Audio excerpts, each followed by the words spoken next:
Good evening, and welcome to the Memories Matter Livestream. My name is Matt LePay, a sportscaster and the radio voice for Wisconsin football and men's basketball teams. My wife Linda and I are also members of the UW Initiative to End Alzheimer's Board of Visitors and a supporter of their mission to end Alzheimer's disease through research, health equity, and patient care. During tonight's live stream presentation, our goal is to use this platform for experts to share breakthroughs emerging from two world-class organizations in the UW School of Medicine and Public Health, namely the Wisconsin Alzheimer's Disease Research Center and Wisconsin Alzheimer's Institute, and what they're doing to protect memories through Alzheimer's research. Alzheimer's disease can be a devastating diagnosis. It destroys memories. It devastates families. It's the only cause of death among the top 10 in America that cannot be prevented or cured. But there is hope. The UW Initiative to End Alzheimer's, a collaboration of the Wisconsin Alzheimer's Disease Research Center and the Wisconsin Alzheimer's Institute, is committed to finding a cure. We thank you so much for joining us tonight, and I am honored to present our speakers. To start us off, I would like to introduce you to Dr. Cynthia Carlson and Dr. Sterling Johnson. They'll be presenting important breakthroughs in research happening right here at the University of Wisconsin-Madison. Dr. Carlson is a faculty member of the Division of Geriatrics and Gerontology within the Department of Medicine. She is also the Lewis A. Holland Senior Endowed Professor in Alzheimer's Disease and the Director of the Wisconsin Alzheimer's Institute, the clinical core leader and a co-leader of the biomarker core in the Wisconsin Alzheimer's Disease Research Center, and a recipient of a University of Wisconsin Vilas Distinguished Achievement Professorship. Dr. Carlson is a member of the prestigious National Institutes of Health, National Institute on Aging Alzheimer's Disease Center's Clinical Core Steering Committee and Clinical Task Force, and chairs several NIH/NIA research review committees. Dr. Carlson is a geriatrician who treats veterans with dementia and memory issues at the William S. Middleton Memorial Veterans Hospital right here in Madison, and is a co-director of the Memory Assessment Clinic there. Dr. Johnson is a faculty member of the Division of Geriatrics and Gerontology at the Gene R. Finley Professor of Geriatrics and Dementia. He is the Associate Director and Biomarker Core Leader in the Wisconsin Alzheimer's Disease Research Center and the Associate Director of the Wisconsin Alzheimer's Institute. He also leads the Wisconsin Registry for Alzheimer's Prevention, known as WRAP, a longitudinal cohort study of 1,500 plus people at varying levels of risk for Alzheimer's disease. In the WRAP study, he is investigating the many factors that include lifestyle and genetics that lead to vulnerability to cognitive decline. Please welcome Dr. Carlson and Dr. Johnson. Thank you, Matt, for that introduction. We are delighted to share this segment of our presentation tonight. We're focused on research in Alzheimer's disease and breakthroughs right here at UW-Madison. Let's go to the next slide. Our vision that we have, not only Dr. Carlson and I, but our entire program here, is to improve early and accurate diagnosis, to have effective treatments and care for patients with Alzheimer's and related dementias, while at the same time focusing on our long-term goal to find a way to cure this disease and possibly even prevent it from occurring in the first place. Next slide. Here's the impact of this disease on our state. There's almost 130,000 people right now in Wisconsin living with Alzheimer's disease. It's the 6th leading cause of death, not only here in Wisconsin, but across our country. It's expensive. It's a personal family expense that's extraordinary, and it's also a major expense on Medicare. Right now in Wisconsin, there are over 196,000 people caring for their loved ones who have dementia. Next slide. Well, what is Alzheimer's disease? It's one cause, and it's actually the most common cause of cognitive impairment. It has a long period before its symptoms begin, and we'll show you some examples of that. And it's caused by two abnormal proteins in the brain. One is called beta amyloid, and the other is called tau. these proteins clump together and they wreak havoc on the nervous system and they cause cells to die off. We can detect these with positron emission tomography. These are ways of imaging the brain, these brain scans, and also fluid biomarkers, spinal fluid from which is taken from our lower back, and also blood may be interesting and important biomarkers for detecting this disease before its symptoms. We're also very cognizant that this disease doesn't occur by itself. There are other things that happen with aging, namely cerebral vascular disease is the other most common cause of cognitive decline. We think we can tease them apart, albeit imperfectly right now, with the imaging techniques we'll show you right now. Next slide, please. In the past, we had to wait till a person had passed away to really have a definitive diagnosis. And while that's still the case, which is shown on the middle of this screen here, the middle of this slide, we see amyloid plaques and tangles. Even though that's the way to get a definitive diagnosis and also to see what else is going on, we can detect amyloid and also tau, the plaques and the tangles, in life. We no longer need to wait till a person passes away to know if they have Alzheimer's. Next slide, please. Here's some examples of this, and this is to show you how straightforward these imaging techniques can be. Participant 1 has an amyloid scan there on the top and a tau scan on the bottom. And then participant 2 also has an amyloid scan and a tau scan on top and bottom, but they look quite different. Participant 1 is positive for plaques and tangles. That means they have plaques and tangles and the image procedure detected it. Anywhere you see red on that image, that means that there's plaques in the case of the top one or tau in the case of that bottom image. And you see that you can contrast that with what you see on the right, where there's no signal showing plaques or tangles. This is an important way of understanding this disease and understanding how it evolves over time. Let's go to the next slide. We have used this technology as well as many other technologies here, and some incredible scientists have utilized this data. We've made some really important discoveries and also are working on many more things. And here's a small list. We've been able to pinpoint the age that Alzheimer's starts using these brain scans and fluid biomarkers. We've been able to, and we're improving our techniques for identifying subtle decline.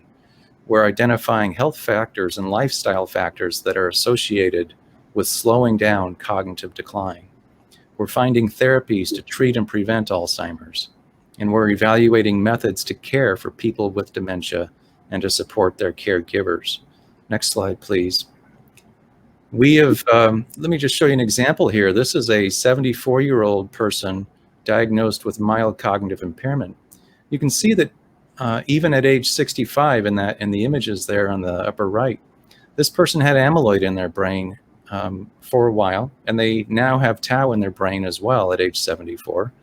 Using our modeling techniques and a decade worth of studying this disease with participants in the RAP study and the ADRC clinical core, we have come up with an algorithm that tells us that this particular individual has had this disease for about 23 years. That's our estimate. And that's them there in the blue dot there on that graph. They've had this disease for more than 20 years. We estimate they were about 51 years of age when they first started showing signs of this disease, even though their symptoms didn't begin till about 2 decades later. Next slide. As I said before, this disease doesn't happen in a vacuum. Alzheimer's co-occurs with other diseases, most commonly vascular disease. Our research is teasing these things apart. For example, vessel stiffness is something that impacts the brain and its ability to get rid of amyloid. And we're studying this intensively right now.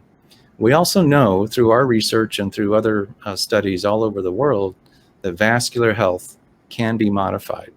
And if we can do that, we might be able to cushion the effect of vascular disease and Alzheimer's disease and other things that happen with age so that we can preserve cognition for longer. This is exciting research. We're privileged to be able to do it and partner with our research participants to come up with these breakthroughs. I'm going to turn it over to the director of the Wisconsin Alzheimer's Institute, Dr. Cindy Carlson, to finish this presentation. Thank you, Sterling, and thank you, Matt, for the introductions. And as Dr. Johnson mentioned, I mean, we're in a really exciting place to be doing Alzheimer's research. Again, we have access to cutting edge technologies, great collaborations with investigators across campus and actually across the nation, across the world, but also a great partnership with our participants and with others who have stepped forward to help support our research in whatever way they can. So again, the work we're presenting is a true partnership across the board. So thousands of research participants. So we just want to acknowledge that up front. And it ties in with what I'll talk about next. So again, Dr. Johnson's talked about the great cutting edge technologies that we have, that we can see these changes in the brain before someone develops memory symptoms, which is amazing. But again, we don't want to have people come to Madison from way up north or from inner city Milwaukee or from another rural area driving through a snowstorm. We really want to be able to bring these research advantages to communities. So what we're hoping to do is to be able to move from these great imaging techniques and these spinal fluid tests, which again, I do thousands of lumbar puncture procedures, but spinal fluid tests aren't for everyone. So we're hoping to move toward a blood test. So if we could do a blood test, it'd be more accessible to people, get out in the communities. We probably get better representation to see these early brain changes. So again, our research team is really focusing on trying to develop good blood tests, and it's still an experimental stage. It's not quite there yet, but we're getting close to developing blood tests that'll help us detect Alzheimer's earlier. Next slide, please. The other thing is Dr. Johnson mentioned that our teams are looking at are what are some of the health and lifestyle factors that are contributing to either cognitive decline or good brain health. And so our investigative team are looking at a variety of things that can affect our brain health. So exercise, so Dr. Okonkos has studies to look at how does exercise affect the amyloid buildup in the brain and our brain health. So here you see Bucky participating in one of his studies on the exercise machine. And then we also have colleagues who are looking at things like sleep. We think that sleep probably helps our brain filter out some of that amyloid that builds up. So how can we improve our sleep and hopefully improve our brain health? Also diet and gut health. So Dr. Benlin's looking at what are some of the factors that promote good gut health, and could that improve our inflammation in our brain and help improve brain health? And also blood vessel risk factor control, things like high blood pressure and cholesterol. And a newer area, looking at social determinants of health. So things like what kind of access to resources does someone have? Do they have access to good education? Do they have chronic stress that they had to go through in their lives? So these factors are really important. And Dr. Kind is looking at how do these factors, based on where you live, where you grew up, how do those factors influence brain health? So next slide. In addition to looking at all these lifestyle factors and health factors, we're also wanting to look and see, are there some medical therapies we can develop that could help not only treat dementia, but also prevent it? So we have studies for people who are either at risk for dementia or already have dementia. We also have colleagues who are like Dr. Luigi Puglielli, who are looking at things like new therapies based on animal models that could be used in humans someday. So this slide just shows some of the studies that we're doing, and it gives you a sense that we're trying to look at a variety of factors, and then also trying to make sure that we have clinical trials that are for people who both don't have dementia, but maybe at risk, and people with mild memory symptoms and with Alzheimer's dementia. So you can see we're looking at a variety of mechanisms, things that target amyloid, things that target blood vessel health, and a variety of things that target gut health even. Next slide. But again, not only do we want to move into the community for the blood tests that I mentioned, the blood-based biomarkers, but we're really also wanting to make sure that we provide good dementia care out in diverse communities throughout the state. So our Wisconsin Alzheimer's Institute has a network of dementia clinics throughout the state that we support and train to try to improve good clinical care. So somebody gets cognitive symptoms out in a rural area, they don't have to drive to Madison or Milwaukee or Green Bay. They could see someone nearby. But again, we're trying not to just have good clinical care, but also help improve access to participation in clinical trials. So this is one area that we're working on developing, is to partner with these clinicians, these unique communities, bringing blood-based biomarkers to the communities, bringing research to the participants, which we'll hear more about from Dr. Gleason and Ms. Green-Harris in the presentation to come. But again, this is truly a partnership. So throughout all this experience, I think it was mentioned that we've had a lot of partners, participants, but also partners who've given to our programs, who have helped us in a variety of ways. This clinic network was established by Bader Philanthropies. We also have had people, again, Sterling and I both have professorships by families who care about research and dementia and are helping support our time. And again, that gives us time and effort to develop novel programs. We have research participants who've learned so much and been so appreciative about the exercise and diet changes they've learned through the study that they've given funding to help start a new pilot program. So there's a lot of examples of partnerships from great participants, but people also using their time and talent in other ways as well. So I'm going to stop and turn it back over to Matt to introduce our next speaker. So thank you. Dr. Carlson, Dr. Johnson, thank you very much. I love the words exciting research and breakthrough. That's all very encouraging. It goes back to the statement that I made at the beginning that there is hope, and Dr. Carlson and Dr. Johnson explain what we're talking about when we say there is hope. We thank you very much. Next, we will hear from Dr. Carrie Gleason and Gina Green-Harris on what the University of Wisconsin is doing to achieve health equity by striving to eliminate health disparities. Dr. Gleason is a clinical neuropsychologist who focuses on the care of geriatrics patients with memory disorders. Her specialties include comprehensive geriatric assessments and memory assessments and differential diagnosis of dementia. She's a faculty member of the Division of Geriatrics and Gerontology within the Department of Medicine, and an affiliate faculty member in the Department of Rehabilitation Psychology and Special Education at the University of Wisconsin-Madison. She's a member of the Department of Medicine Research Committee, leads the inclusion of underrepresented groups core at the Wisconsin Alzheimer's Disease Research Center, serves on the board of directors for the Alzheimer's and Dementia Alliance of Wisconsin, and is a member of the Scientific Program Committee for the Alzheimer's Association International Conference. In 2018, Dr. Gleason received a Veterans Administration Strategic Priority Team Award for her leadership in establishing the first dementia-friendly VA hospital in the United States. Dr. Gleason is nationally renowned for her research in health disparity and preclinical biomarkers of Alzheimer's disease in African Americans and Native Americans at risk for dementia. She's on her way to establish two of the largest cohorts of participants from African American and Native American communities that will support multiple studies at UW focused on examining how Alzheimer's disease differs between various races and ethnicities. Gina Green-Harris is the director of the Wisconsin Alzheimer's Institute Regional Milwaukee office, an outreach center that provides culturally tailored programs and services to the Milwaukee area African American community.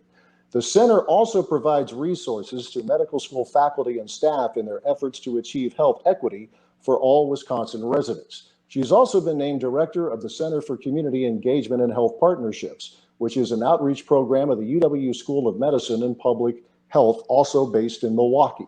Gina has built key relationships within the medical school and with community partners. These vital relationships have led to the development of innovative programs, enhanced services, and increased research opportunities for underserved and underrepresented populations in Milwaukee and southeastern Wisconsin. Please welcome Carrie Gleason and Gina Green-Harris.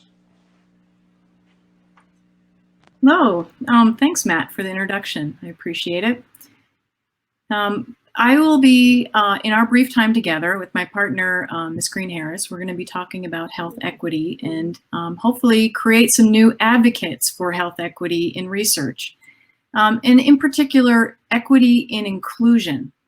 A couple of points that people might not know are that, that not everybody has equal access to research participation. And the second part is that it matters. I get this question quite a bit, actually, from colleagues who say, well, why does it matter if we have a diverse cohort that we're studying a disease in? Isn't the disease the same across the board? And the bottom line is we don't know. And actually, like I said, I hope today to build some advocacy in the audience for inclusive research. Next slide, please. So, and to do that, I'd like to give you, hopefully build that advocacy by giving you reasons why equitable inclusion is important. So, and I'll note too that there are many different groups of individuals who are less likely to participate in research or have less access. We'll be focused primarily on racial groups that are less likely to participate in research. But I will note that there are many groups that are systematically excluded. So, but first, next slide, please. I want to just acknowledge what a team effort this is. There's a lot of folks who are involved in these efforts, and the success we've had for both programs is in large part because of these team efforts. So I'm really grateful for the full team behind these efforts. Next slide, please. So I mentioned earlier, we're going to give you some reasons for why this would be important. Why is equitable inclusion in research important? For some people, it's a matter of justice. And that is a motivating principle for why we would care about equitable inclusion. I'll make the point that America was founded in a principle of justice. We care about this as deeply as Americans. And when we talk about justice in inclusion for research, we think about how our distribution of the benefits and burdens are distributed in our society. And that I will make the point that there are benefits in research, and I would advocate that everybody should have access to those benefits. Just as important, those burdens should not be just distributed on one group. So it's a matter of justice, I believe, in terms of whether or not we are achieving our equitable inclusion. Next slide, please. And why is that particularly important for some racial groups? This is a slide, a couple of key points I want you to take away from it. Those colored bars show different racial groups across different age ranges. And you'll notice that the yellow bar and the gray bar, which represent African Americans and American Indians respectively, in almost every age range, those two groups are leading the group at showing the greatest incidence of dementia, meaning that those groups bear the brunt of the disease. And coincidentally, they're under-included in Alzheimer's disease research. So you have this perfect storm of a situation where you have a group who's showing the greatest burden of the disease, but getting less access to research. And I'd ask you to think about this and ask yourself this question. What if we only enrolled the highest risk group in research? Would we be comfortable with that? Or if we only enrolled the lowest risk group, which in this case, interestingly, is Asian Americans. How would we feel about that? What if all of our data came from Asian Americans? Would we be comfortable as a society and feel that this was a just access to research? Next slide, please. A second reason for why we should all care about health disparities and health equity in terms of our research access. A cost for one is a cost for all. If we don't address the costs of racial disparities in healthcare and research, we will pay in some way or another. And I can tell you these are articles published by a healthcare group and insurers, and also the Harvard Business Review. So I can tell you that the business community and the insurance community are paying attention to this because it affects their bottom line. So again, we have principles of justice, and we have a very pragmatic reason, the cost associated with not addressing racial disparities. Next slide, please. And here's my personal favorite, is that equitable inclusion makes for better science.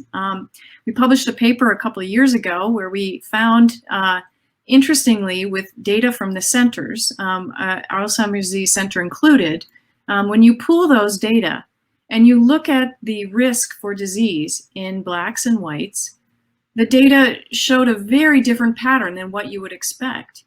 And we came to realize that it had to do with how people were recruited or enrolled in the studies, meaning that if we did not have equitable inclusion, our our findings are affected and in fact may be misleading. So next slide, please.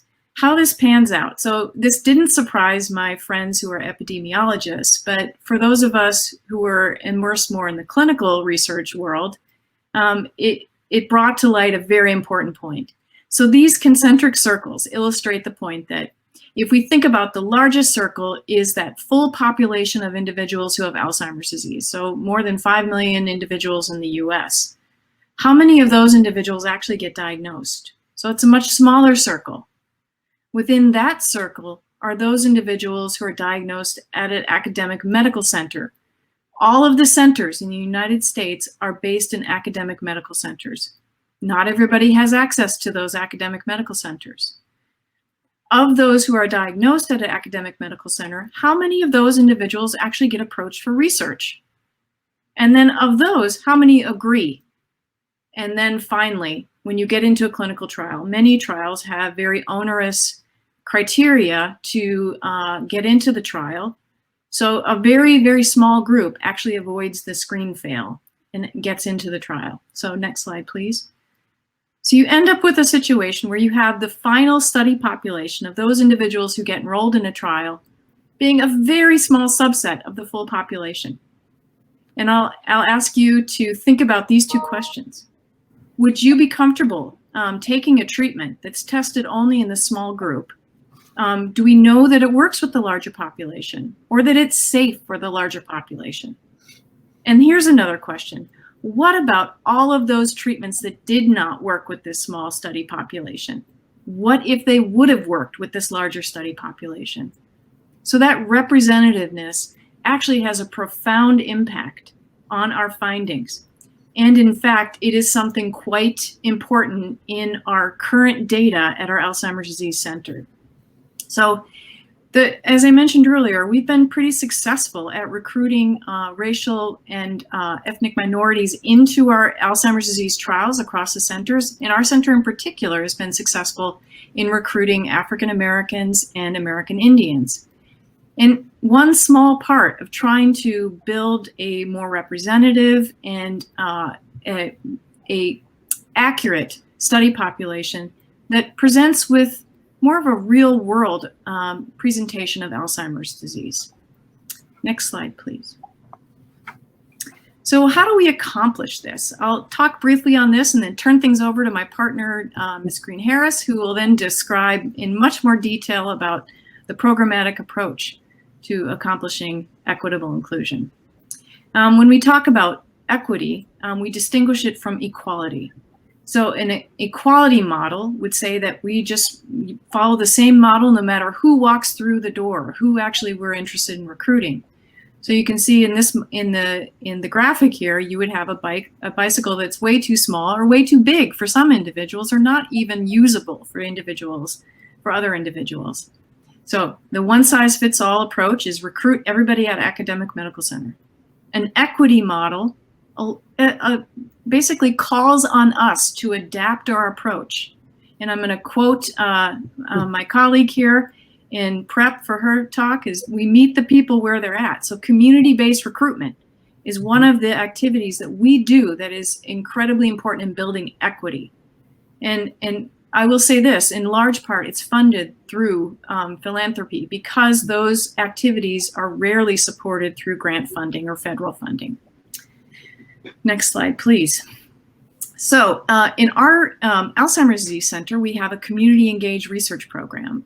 It is based on a similar model to what Ms. Green-Harris, her very advanced and mature model.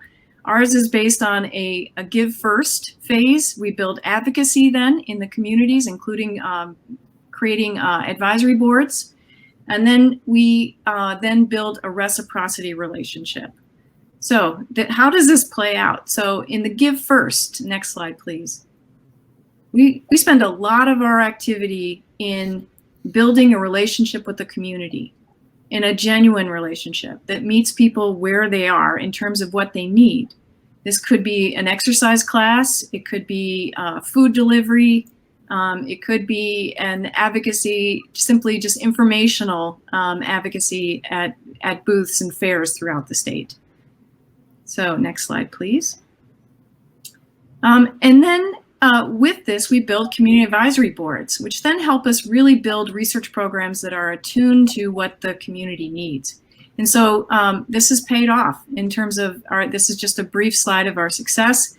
And you'll notice in year 6, we hired Dr. Fabu Carter, and things really took off in large part because she advocated and built this program of a community engaged research where it is really truly embedded and engaged with the community. So we have 183 African Americans enrolled, and we have 62 American Indians enrolled in our center. Next slide, please. So just to summarize briefly, so hopefully I've given you some reasons why we all need to prioritize equitable inclusion, not just individuals who are excluded from research, but all of us. And that these efforts really cannot be funded through federal dollars, that we really rely on our partners who help us support these activities. And in fact, this equitable inclusion is mandated by our funders. And so our success is key to keeping our center going. And we've been successful in doing this through community engaged approaches, just like you're going to hear about next in Milwaukee, in Madison, and Wisconsin's Indian Country. So thanks so much for your time and attention. Thank you so much, Dr. Gleason, and thank you for that wonderful presentation. It is indeed an honor and a privilege to be able to start a conversation with you all about a program that was started in 2008 as a pilot, but has now grown into a regional office to serve our most vulnerable populations in the state of Wisconsin, all through philanthropy dollars. So I'm incredibly excited to share with you what the work of the Wisconsin Alzheimer's Institute Regional Milwaukee office has done since 2008 through philanthropic dollars. I want to share with you our motto briefly. Our motto is empowering basically Milwaukee, southeastern Wisconsin, and now, quite frankly, all of the state of Wisconsin, as Carrie has indicated, as Dr. Gleason has indicated. The motto has grown and people have replicated it, not just in Wisconsin, but across this country. And so we hope to impact communities of color by providing culturally specific healthcare services for our aging populations that are affected by dementia, End Alzheimer's disease, and other health disparities. Next slide, please. And again, the power of philanthropy. We were able and have been really successful in building 5 integrated mission areas that I'll briefly, very briefly, share with you today. We're going to talk a little bit about outreach and engagement, community and professional education, service, advocacy, and research. Next slide. As we talk about these, I want to say, keep in mind, everything I'm sharing with you has been for the goal of, quite frankly, of getting people of color from marginalized communities involved in research. We have just turned the model upside down. We don't start with research. We actually start with community engagement, which is a new process. And so, as Dr. Gleason acknowledged, our motto is meet the people where they are. And quite frankly, meet the people where they are is our actualization of the definition of equity and inclusion. And what we mean by that, meeting people where they are, means there is not a cookie cutter approach to how we recruit people into research. There's not a cookie cutter approach to how we provide community engagement and or care and care models to our most vulnerable populations, as well as program development. We try our best to modify programs and create programs that are designed and developed with the support and thoughtfulness of the community. Another important piece about this engagement model is really talking about dispelling myths and increasing public awareness and education about risk factors of Alzheimer's disease, but a step further about intervention and how we can actually learn about Alzheimer's disease and other diseases that are chronic to our communities. So we're excited to talk about how this pilot program started with community engagement and then built those other 4 priority areas. Next slide. We also talk a lot about community and professional education in our world. And part of that, again, keeping in mind, philanthropy has supported this. With our philanthropic dollars, we've been able to do multiple projects that are serving our marginalized communities. 2 that I'll highlight is 1, our Dementia Wellness Program, and which is a lifestyle intervention that was designed specifically to reach high-risk population of older African-American adults who we knew were at higher risk of getting dementia simply by virtue of some of their health statuses. And so we created a program inside of the community to reach more than 500 people. And as we've done that, we have been able to move forward with our professional education and our notes. And we've also built a Minority Health Month program that reaches over 500 families annually across the board. Next slide. We also have our service program, which features the Amazing Grace Chorus. The Amazing Grace Chorus is a trademark of our program now. It serves families who have dementia and Alzheimer's as caregivers and people on the journey. Through philanthropic dollars, we've been able to offer respite to caregivers, field trips for families, as well as concerts for performance and transportation to those conferences, offering holiday meals and such. And this program is nationally recognized as an outstanding model. Next slide. We further have our Community Advisory Board, which has been a signature since we started. Our Community Advisory Board has been a critical piece of our work. This CAB, as Dr. Gleason mentioned, was a start of building relationships between researchers and community to design and to develop and identify and address barriers to research in communities of color. To date, our Community Advisory Board has helped and well over 50 or so investigators with their work across the university as well as other institutions across our state. Next slide. Finally, we think about research. While our research is funded nationally, what we've been able to do with philanthropic dollars is create innovative strategies that expand the work of reaching marginalized communities, therefore increasing enrollment into our research study. And in particular, our RAP study is what we're highlighting here today. I will say next slide at this time, please. Finally, I'll just share with you our 2021 office highlights. Our Amazing Grace course has gone virtual due to COVID, and we also have featured other programs that have served the community. And I'll use this next slide as my closer. We have been able to address systemic racism. As Dr. Gleason said, racism is something that we've been addressing that has impacted research. We have built a program that has been recognized by the All of Us Research National and is being used as a training program to build other culturally competent programs across the country. All of this work that I've highlighted today has been done with philanthropic dollars. I am leaving you with the message: philanthropy works, and we need your support. Thank you so much. At this time, I will turn the mic back over to Matt. Thank you for your time. Thank you so much, Gina. Thank you so much, Dr. Carrie Gleason. Very much appreciated. Our closing speakers are Dr. Sanjay Asthana and Dr. Nathaniel Chin, and they'll share what the University of Wisconsin is doing to advance and provide exceptional patient care. Dr. Sanjay Asthana is the inaugural director of the Wisconsin Alzheimer's Disease Research Center and an internationally renowned researcher and leader in the field of Alzheimer's disease. In addition to his work as director, Dr. Asthana holds myriad leadership positions at the University of Wisconsin, including Associate Dean for Gerontology, Director of the Geriatric Research, Education, and Clinical Center at the William S. Middleton Memorial Veterans Hospital, and Director of the NIH-funded Biology of Aging and Age-Related Diseases Training Grant. Dr. Asthana sees patients in the UW Health Memory Assessment Clinic, specializing in assessing and diagnosing patients with Alzheimer's disease and related dementias. Dr. Nathaniel Chin is an assistant professor in the UW Department of Medicine's Division of Geriatrics and Gerontology. As a geriatrician, he treats patients at the UW Health Memory Clinics and oversees the clinical care of research participants in Alzheimer's disease studies on campus. In addition, Dr. Chin collaborates with many Alzheimer's disease researchers on campus and is the host of the Dementia Matters podcast produced by the Wisconsin Alzheimer's Disease Research Center. Please welcome Sanjay Asthana and Nathaniel Chin. Thank you for that introduction, Matt. We can go to the next slide.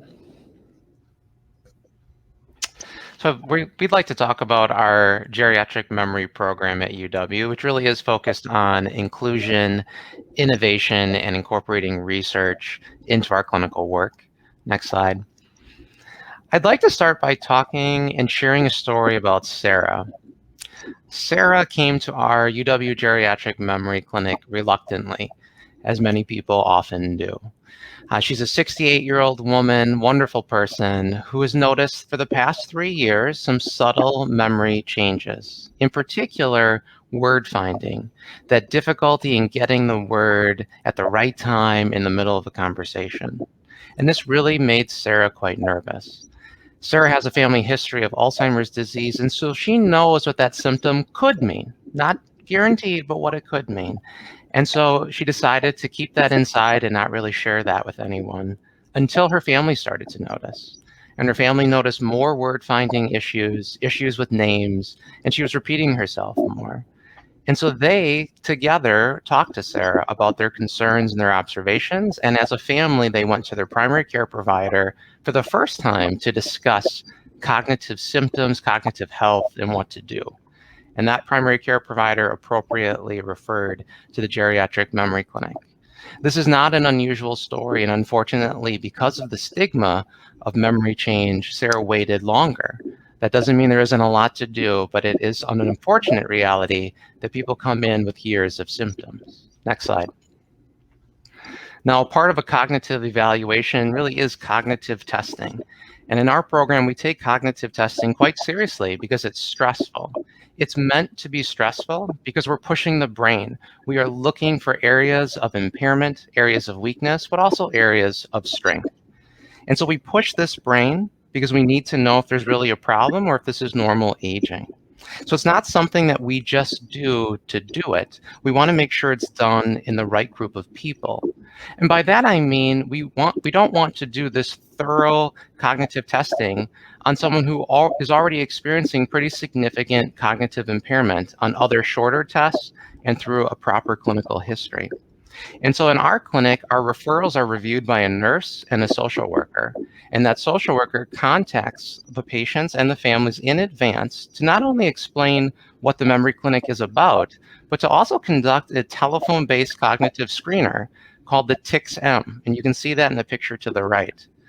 And based on that score, as well as the interview, the social worker can then assign the patient to the most appropriate clinic. No matter what we're going to see the patient, we just want to make sure it's the best place for their needs at that time. And the TICS test, this cognitive test, is it's a validated tool. It's most often used in research. So its inclusion in a clinical program like ours is relatively novel. And we are going to study the outcome of this as a triaging tool and something that could be used in other clinical programs. Now, Sarah did quite well on this test, and so she will go through with more thorough testing. Next slide. Now, had she not done as well, it might have been recommended that she go to our MGAC clinic. And MGAC stands for Memory Geriatric Assessment Clinic. And in this clinic, which is unique to our center, we address diagnoses, family concerns, and care planning without the 1-hour cognitive battery that happens in the traditional clinic. An extensive history is collected in this clinic, often in advance of the actual visit, by both the social worker and the physician. And then that 1-hour time with the physician is actually dedicated to going over a diagnosis, discussing patient and family concerns, and then really focusing on a true care management plan developed with the patient and the family. Now, Sarah will cover a lot of the issues that happen and are discussed in this MGAC clinic, but not yet at this point. Next slide. Because Sarah is instead going to go to our memory assessment clinic, which I call version 2.0. And the reason I call it 2.0 is that in this clinic, we are bringing research into the clinic setting. A traditional memory assessment clinic is roughly 2.5 to 3 hours long, and that includes cognitive testing, discussions with the family, as well as time with the physician going over a diagnosis and coming up with a care plan. It is a long but comprehensive visit where a patient does leave with the diagnosis. Now, a key part of that visit is a consensus conference among the providers, and this lasts about 20 to 30 minutes. And it's the opportunity for each of the clinicians, the social worker, the neuropsychologist, the physician, to not only share the information they've collected, but then to give their clinical impression. So it's a critical time in the diagnostic process. But as you can see, during this time, the patient and the family are waiting. And while most of them don't mind, there is a gap there, and we wanted to address that.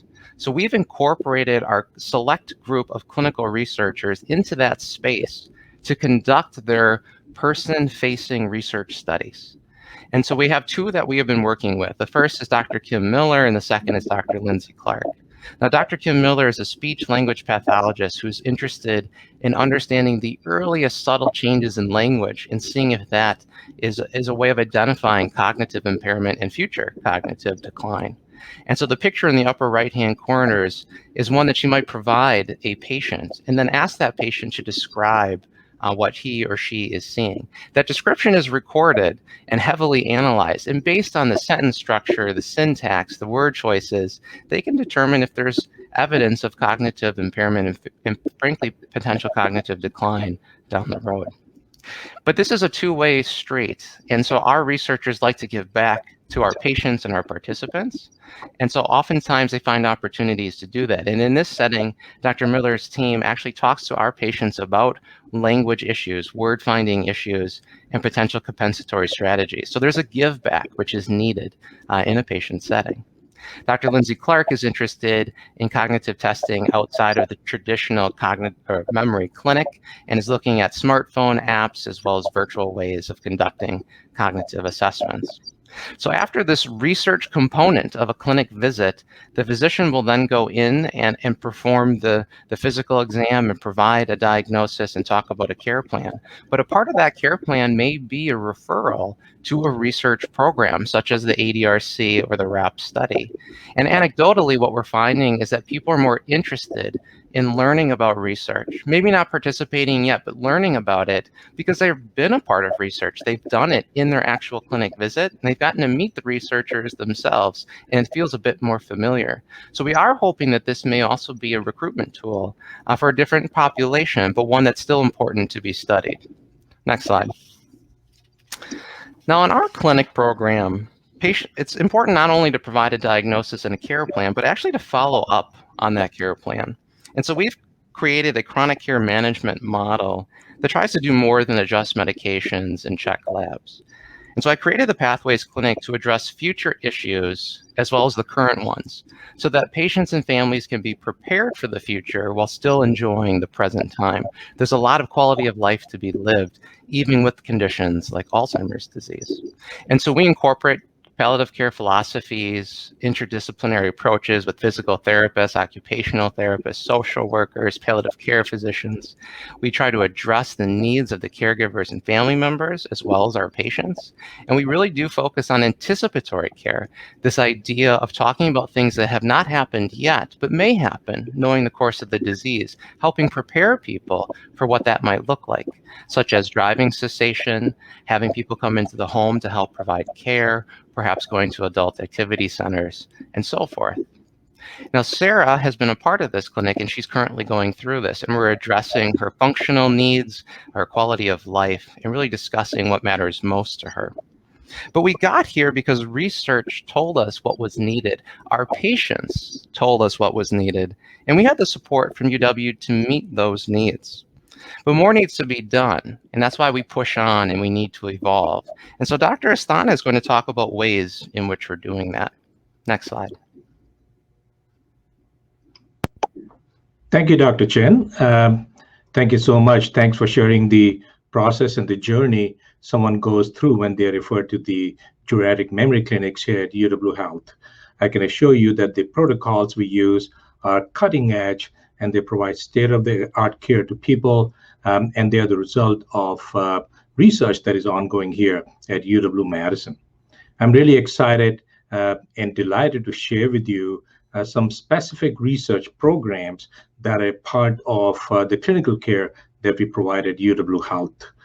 One of the distinctive strengths of our program is our ability to translate the research findings into improving care of patients with the disease as they go through the journey with the disease and go to different stages of the disease all the way to the end of life. The slide here summarizes 3 distinct areas of research that are prominent here at UW-Madison.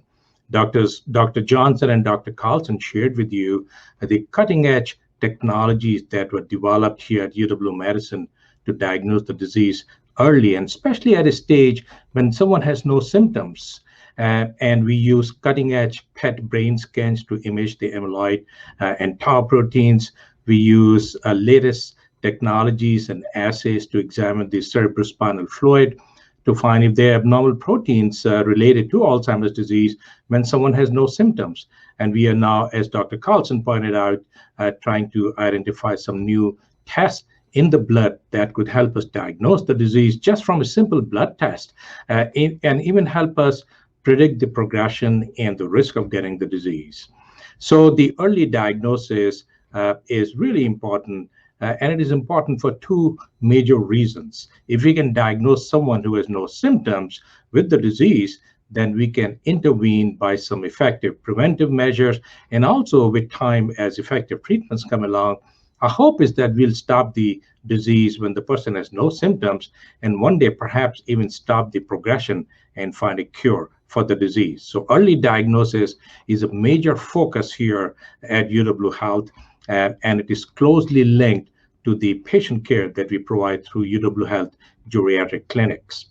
The other important area of research that Dr. Chin mentioned is Dr. Lindsay Clark, who's trying to find new ways to do memory testing with the person in their home environment. I mean, just imagine what is the best place to do stressful memory tests than being at your own home, perhaps in your own bedroom or dining room or whatever. So, and that is the best way to do memory testing. And Dr. Clark is trying to identify new programs which could be given through smartphone, and we can test your memory when you are far distance from the UW Health clinics. We are also trying to do studies to improve access to patient care at UW Health and also help you engage in more research studies. In fact, I'm glad to share with you that in the past few weeks, because of research going on at UW Health, if you call the geriatric memory clinic, you don't have to wait any more than a few days to see a specialist for memory evaluation. So literally, there's no waiting time for you to see a doctor here at Geriatric Memory Clinic. And that is really the result of major protocol changes we instituted as a result of research. Next slide, please. Another major strength of research here as it relates to patient care is we have identified new models of care.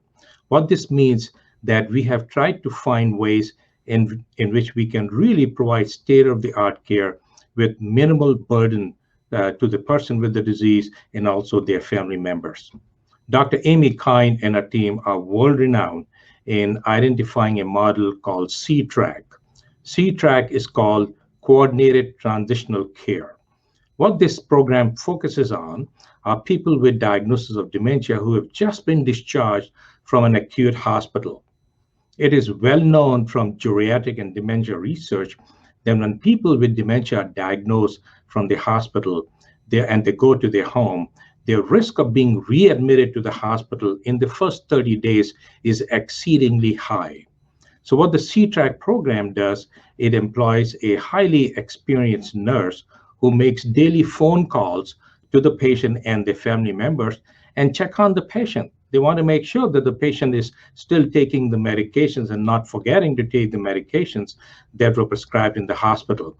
They also want to make sure that the patient is drinking enough fluid and not getting dehydrated, that they are moving around the house so that they don't have an increased risk of falls. And they also ensure that the medications they are taken the right way so that the patient has no serious side effects.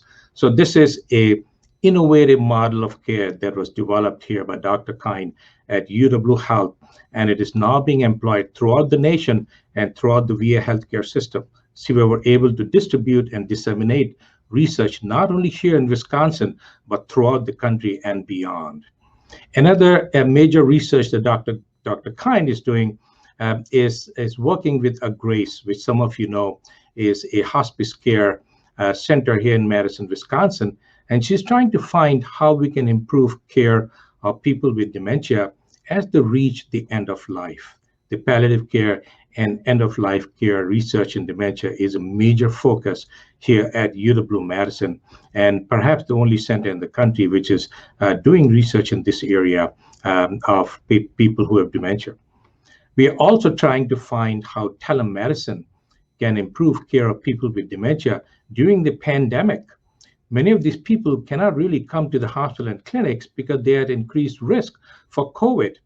And this research grant that Dr. Bardsey is leading with support from the Department of Veterans Affairs is using telemedicine and reaching veterans mainly from tribal nations and underserved parts of Wisconsin to help them cope with dementia and other medical problems that they may have. So this is really a cutting edge research that is being done here with support from the VA. And finally, Dr. Nicole Puglia, who is a emerging nationally renowned researcher who is investigating how swallowing problems, which are very common in people with late-stage dementia and can cause pneumonias, and in fact, pneumonia is the most common cause of death.